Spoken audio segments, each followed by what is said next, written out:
Hello everyone, welcome back to the channel. In this simple video I'm gonna show you how to make moving picture in the CapCut apps.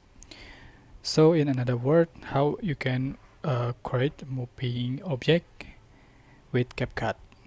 So I already have one video here with object, and I'm going to make it moving, so you can see for the original video like this.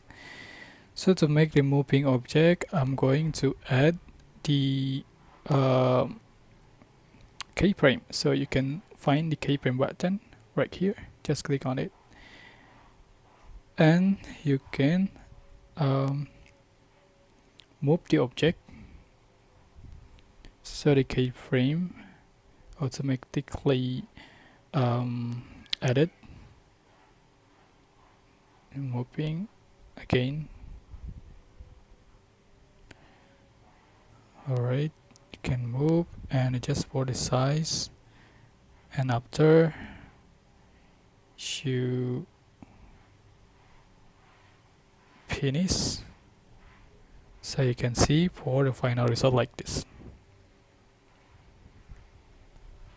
Alright, so that's how you can create a moving object with the CapCut apps. I hope this tutorial was helpful for you. Don't forget to like, comment, share, and also subscribe.